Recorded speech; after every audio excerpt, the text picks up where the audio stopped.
Hi, students. How are you doing? Welcome to D.ISGUSTED. Thank you so much for the support. Hope you all are doing great. Seeing a video of a white woman saying that she has never seen a black person who doesn't believe or doesn't say that oppression doesn't exist anymore. Now, I am going to tell you this. They will not say it. Why? Because there is still oppression to this very moment. And you want to tell us even when there is a black billionaire? Yes, we have black billionaires, but oppression is something that black people go through on daily basis. When I say on daily basis, you all, it is not your story, right? So you cannot talk about it, but you all want to bring black people into everything going on, right? Now, I am going to ask you this. Do you know how hard black people work to meet up with their white counterpart? Is that not oppression? Police brutality, is it still not happening? Peeing people that look like me now and then, all the time. We hear stories. And last I checked, this year is about 200 and something people has been unalive by police. People that look like me, if you see the chat. All right? And how do we say that oppression is it's no more when black people are experiencing it? You talk about there are black billionaires. Do you know how hard they have to work to meet their white counterparts? You know what? Let's get into this video. I've never met a black person that isn't able to admit that oppression doesn't exist anymore, because there are in fact black billionaires, black CEOs, black engineers, black STEM members, etc. And the only reason you're holding yourself back is because you want to be a victim, not because you actually are one. A lot to unpack here. Let's start with a study done in 2003 where they put equal amounts of applications with white sounding names and black sounding names. For that study, white sounding names were 50% more likely to be contacted for job interviews. And maybe you're saying that was 20 years ago. A lot has changed in those years. Well, they repeated this study in 2023. A study done by Martin Abel and Rulof Berger, and here's a picture of what they look like in case anybody wants to say, well, what did they look like? They found it was a common belief that people with names that were perceived to be black would possess lower levels of education, productivity, and non-cognitive skills. They found that workers that were perceived to be white were 30% more likely to be hired than black workers, not just called back, but hired. And when they were put under the pressure of time, meaning they had to make that choice quickly, these results were only amplified. Now, this is an interesting part here. They found that white people that don't agree with affirmative action were more likely to discriminate against distinctly black names. And here's a surprise to no one to where they found the highest tendency to discriminate against black names. It was highest among men, people over 55, whites, and conservatives. And about 82% of businesses in the US are white owned. But let's look at a little history. In 1983, the average wealth gap between black and white families between the ages of 32 to 40 was $180,000. Now, if we look at those same people, they would be between the ages of 71 and 79, and the wealth disparity between those groups now is over $1.4 million. These numbers are directly correlated to systemic inequalities and racism that have impacted the foundation of wealth for black families in the US. Wealth is something that is built over time and was created generations ago, and black families were robbed of that through redlining and the GI Bill, which I can go over if that was lost on some people as well. I've never met a black person that isn't able to admit that oppression doesn't exist anymore, because there are in fact black billionaires, black CEOs, black engineers, black STEM members, etc. Okay, real quick, I just wanted to talk about this, even though I'm sure this person goes into it a lot better. I didn't watch the video, I only saw this first part. But, you know, one of the things I think that people do miss, and I know this is maybe a little bit controversial to acknowledge out loud, is that the reality is they do let a few of us through just so they can point at us as examples of why the very systems that they maintain no longer exist. And there really should be no more clear evidence of that than how quickly these companies that claim to care about DEI walked away from it. You know, it's fascinating to me that a lot of people who aren't black don't see the immense anti-blackness and essentially making the argument that because there are rich and successful rappers and rich and successful sports people and such, and that there are a few people who manage to make it through, that somehow, some way, there is no inequality, right? Because what's crazy is when you look at a lot of the trajectory of these people that are being discussed, a lot of what they actually had to do is in some way, shape, or form exploit themselves. And in this country, one of the ways that you're able to do that, especially as like a Black creative, is by exploiting your own trauma, exploiting your own experiences with racism, right? I was watching a video the other day, and I'm gonna not translate this properly because they did it a lot better than I did, but they're talking about representation politics. And they were discussing how there's a reason why Black narratives portray Black people a certain way, and these stories continue to get greenlit, right? There's a reason why after so many years of slavery, we still get slave narratives. We still get slave shows. There's a reason why so many of the films that are made about Black people, the films that get greenlit by Hollywood that are made about Black people, is about like overcoming and persevering through oppression and such like that, right? There's a reason why you don't get very many films that are just about a Black girl in the way that we get films that are just about a white boy. So many films that are just about a white boy, right? I reposted that video. I wish I could remember the name of the young Black man who made the video, but he's really, really great. And he breaks it down really, really well. It's a great video. But long story short, one of the things I want to point out is that in our system, there are people who will give people of color a little bit of leeway to build some sort of something in their lives, just so they could point to that person and say, they did it, why can't you? And what's crazy is, if you have any sort of education around this, part of why I hate these people who say these things is, I have to, if I am to believe the way that they speak of their own intelligence, there's no way in hell you don't know these things. You don't know that there are very blatant things in the way for certain Black folks gaining success and upward mobility, right? Like, it's not like this argument is often made to essentially make the argument that Black people are just lazy, right? If Black people are struggling, well, it's because they're just lazy, right? It's because they just don't work hard enough, and because, the opportunities that are there for them, they just don't take, right? They have to sort of like make that argument, because it is actually, ironically, it is an attitude about Black people that a lot of white people really require in order to maintain their conception of white supremacy. What do I mean by that? If white people convince themselves that the Black people that they look down on are lazy and that's why they're in the position they're in, it allows them to feel like the work they do is so much greater, so much better than any work they ever see a Black person do, right? So that's why they short circuit when they see a Black person in a position of power or influence within a company, right? Because in their mind, the system is sort of built so that you shouldn't be there. So if you're there, actually, you're not qualified, because all they can accept of a Black person is that they are lazy, right? That they are lesser than, right?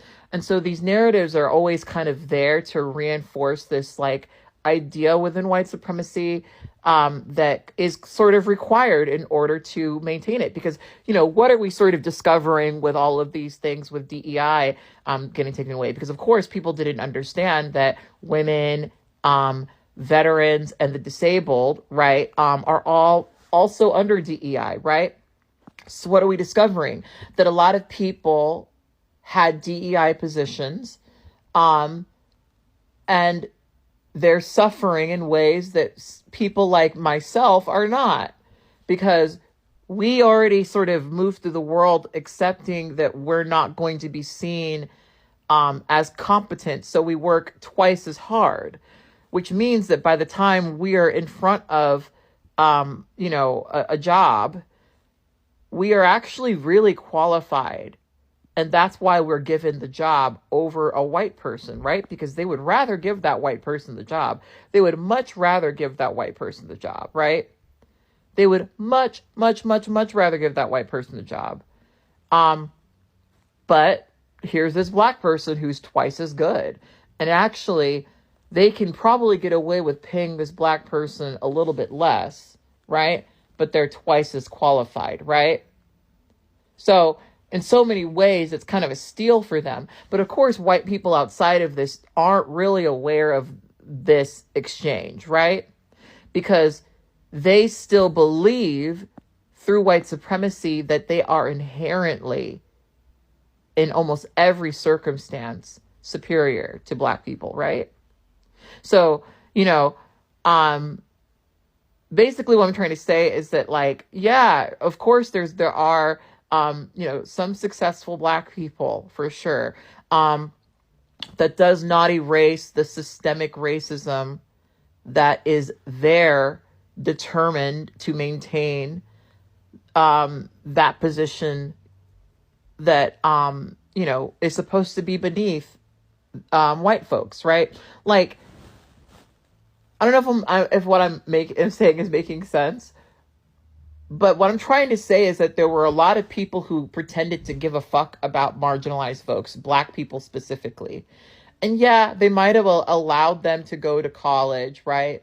They might have allowed them to do certain things. They might have allowed them to have certain experiences and certain degrees of upward mobility, right?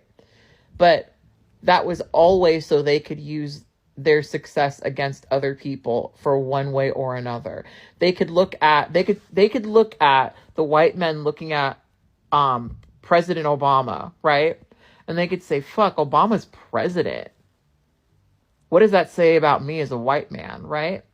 That this man who's supposed to be black and lazy was actually able to become the president, right? And for some people, their brains they really couldn't handle that.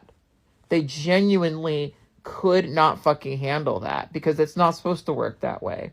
It's not supposed to work that way. And it especially wasn't supposed to work in a way where Kamala Harris would have gotten elected, right? Like, especially.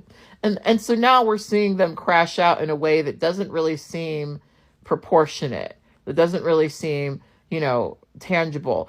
And, what are we actually seeing happen while this is happening? We're seeing specifically people of color being targeted and deported, even if they're legal citizens, right? Even if, right? That should tell some people who still deny this system of racism that it very much does fucking exist. But it doesn't. And it's because these people, they really need to believe black people, people of color, are uniform across the board, lazier and lesser than them. And I hope one day white people wake up and realize that their need to have this narrative maintained by everyone else is actually killing them. Y'all ever hear someone say the system is broken? That's a lie. It ain't broken. It's working exactly how it was built, to keep the rich safe and comfortable while the rest of us drown. If you're poor, if you're struggling, if you ever had to choose between rent and food, between medicine and gas, between survival and dignity, then you know this system don't fail us by accident. It was designed to. Justice ain't none. You steal food because you're starving, you get locked up. A billionaire robs an entire town blind, poisons the water, hikes up rent, doesn't pay his workers. He gets a tax break. You get caught up with a dime bag, jail. They get caught laundering millions, fines they can pay off in an afternoon. You miss a court date because you got no car. Warrant. They miss a court date, their lawyers reschedule. The law ain't about right or wrong, it's about power. And guess who ain't got it? We got more people in prison than any other country on earth. Land of the free my ass. Over 2 million people locked up right now, and most for non-violent crimes. And the majority, poor. Black and brown folks hit hardest. Public defenders drowning in cases while rich folks buy the best lawyers money can get. They say justice is blind. Nah, she just don't look down at the people she's crushing. Meanwhile, CEOs rake in 400 times what their workers make. Walmart, Amazon, McDonald's, their employees need food stamps just to survive. You pay your workers so little they need government assistance? That ain't a job, that's corporate welfare. But guess who gets demonized? Not the billionaires hoarding wealth while the people who built this country live paycheck to paycheck. Not the politicians who give themselves raises while telling you a livable wage is too expensive. Nah, they blame us, the poor, the sick, the immigrants, the workers. Keep us fighting each other so we don't fight them. That's the real game. Division, fear. Keep folks too busy hating their neighbors to notice the man robbing them blind. Left versus right, white versus black, native versus immigrant. None of that matters to the ones in power. To them, we're all just numbers, labor, consumers, votes. As long as we stay divided, we stay weak. As long as we're scared, we stay obedient. But I ain't playing their game, and neither should you. Look around. Who's really screwing you over? The immigrant working 3 jobs or the executive who laid you off and shipped your jobs overseas? The single mom on food stamps or the landlord jacking up rent while the house falls apart? The protester fighting for a better world or the politician selling yours to the highest bidder? We gotta wake up. West Virginians know how to fight. We ain't never backed down from a battle. We fought the coal barons, the union busters, the company thugs who tried to break us. Blair Mountain wasn't just history, it was a lesson. They don't give us justice, we take it. And this ain't just about West Virginia. This is everywhere. If you're tired of the lies, if you're tired of getting crushed while the rich get richer, if you're tired of watching the same corrupt politicians sell us out again and again, then do something. Talk to your neighbors, organize, strike, vote, protest, whatever it takes. Thomas Paine said, a long habit of not thinking a thing wrong gives it a superficial appearance of being right. Just because we've been suffering under this system don't mean it's the way things gotta be. We don't have to accept crumbs while the rich feast. We don't have to settle for leaders who spit in our faces while shaking hands with billionaires. This fight is ours, not just for us, but for our kids, for the ones who come after, for a country that ain't run by corporate puppets and Wall Street thieves. I ain't asking for miracles. I'm asking for action. If you want a change, be the change. Help us take this fight to them. West Virginians don't kneel. We don't beg, we fight. Go to chaseforwv.org. Get involved. Let's take back what's ours. This is all I got from this video. Sincerely speaking, there are some certain things people do not understand about Black people, Black struggles and all that, but they also want to talk about it, right? And she was saying that she has never met a Black person that isn't able to admit like oppression doesn't anymore. And you are a white woman, right? You don't know Black oppression. Do you understand Black oppression? Because you are not a Black woman, you've not lived it, right? It is not your experience. Cannot talk about it. But Black people can talk about it. Black people will tell you what they are going through. Black people will tell you how they are being segregated or how they are being denied jobs just because seeing the fact that you can actually tell who this person is from his name and all that. Now, I am going to say this. It's okay to talk about what you don't know.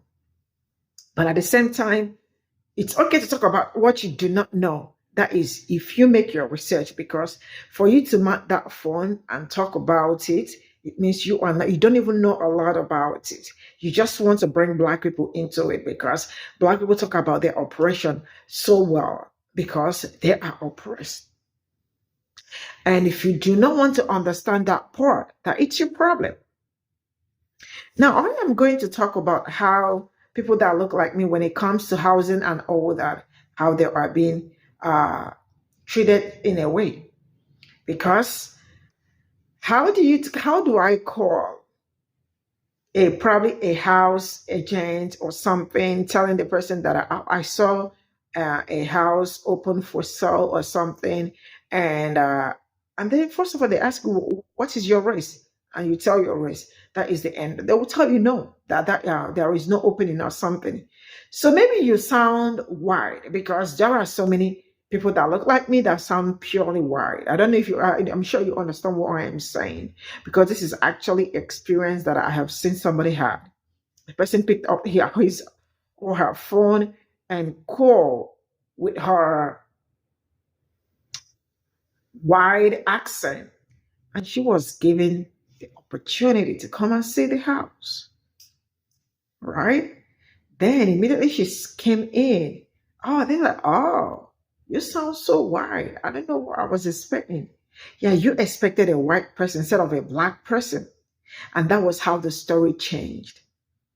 Black people work so hard to get whatever they have. And you all don't struggle that much. There are Black billionaires, right? You are going to tell me of Oprah, this, blah, blah, blah. Maybe Tyler Perry is doing great. Maybe Jacqueline is doing great for herself. Do you know how hard they have to work to be able to meet that?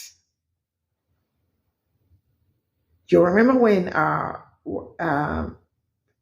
what's her name again? I think P00R, yes, how she broke down on how she has to work so hard, more than her counterparts, to make what she is able to make today.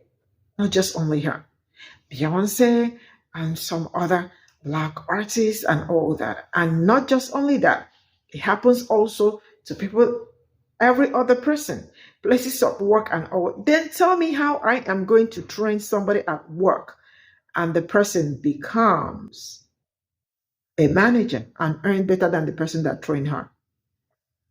You all be joking too much on this app. Bye for now.